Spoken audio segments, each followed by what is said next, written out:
Hello, everyone, and welcome to a Wednesday edition of the Orange and Brown Talk podcast. Dan Labbe with Mary Kay Cabot. This is a midweek Hey Mary Kay edition of the podcast. But before we get to our Hey Mary Kay questions from our Football Insider subscribers, we're going to talk about the news of the day for the Browns. Apparently, it's just always something this week. And if I'm using that phrase, it's kind of always been something with this particular player we're about to talk about, and that's Perrion Winfrey, who was arrested in Texas in Harris County for a misdemeanor assault charge. Mary Kay, you kind of reported this out a little bit. What can you tell us about this story right now with Perrion at about 4:40 on Wednesday afternoon?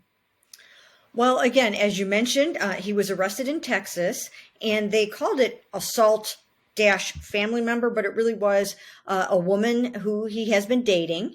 And basically, according to the court records, it had something to do with him grabbing and pulling her with his hand. So we don't know anything more than that. But they did, see fit to arrest him, and now he is facing this misdemeanor charge. Now, we don't know where this is going to go. Of course, these guys always lawyer up.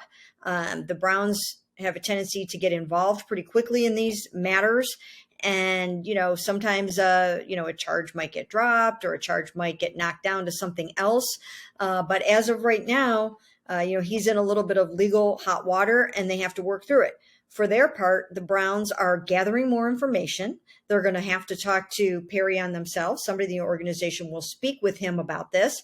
They'll talk to the, authorities about this, and they'll find out as much information as they can. And if they're comfortable with what they find out, then they'll move forward with Perrion. If they're not comfortable with what they find out, then there is a chance, I suppose, that, they could start to think about parting ways with him. And one of the reasons why they might even consider that is the fact that, this is just sort of a latest in a line of incidents where Perrion Winfrey maybe hasn't always been in the right place at the right time doing the right thing. Now, he didn't do a lot of, bad things last year, but he did enough to get benched in the second game of the season for, not being professional enough. And we don't know exactly how that manifested. But then he missed 3 other games later in the season, one of which he was a healthy scratch. That's never a good sign. That's another disciplinary action. And then one of them was because he missed 2 practices before the Dolphins game with an illness. And then, and we have to talk about this, Dan, because I got to set the record straight on this. I set the record straight in my story. Don't know if you read it or not, but it's time.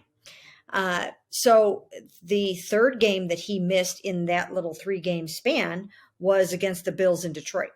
The reason why he missed that is because he got a concussion from an accident midweek. So having this crop up right now when all these guys are headed back into town for the start of the offseason program on Monday, it just doesn't bode well for the way he's starting off the 2023 season. Yeah, and I mean, you kind of went through the laundry list of things there with him. And, just to add to it, Chris Kiffin, when we asked about Perrion at one point, had mentioned that when Perrion basically said something along the lines of when Perrion decides to put in a full week's work, it's a good week. So that kind of Chris was never afraid to kind of say what was on his mind. So that kind of raised some questions about Perrion and what he was doing during the week leading up to games as well. And, again, like I said off the top, like at some point, and we don't know, obviously we don't know all the details of the situation. So I don't want to minimize it into just the basket of everything else. But at some point it does come down to there's just always something with certain guys. And this was a 4th-round pick. I mean, I have his contract up here. It's not going to cost you much money to move on from him at all. I mean, we're talking, $100,000, not 100, but we're talking hundreds of thousands. This is not like this is a 4th-round pick contract. It's not that big. And the other part of it is this isn't a player that you've exactly given a vote of confidence to with the moves you've made this offseason. They've really been throwing bodies at that defensive tackle position. He was going to have to fight for his job to begin with.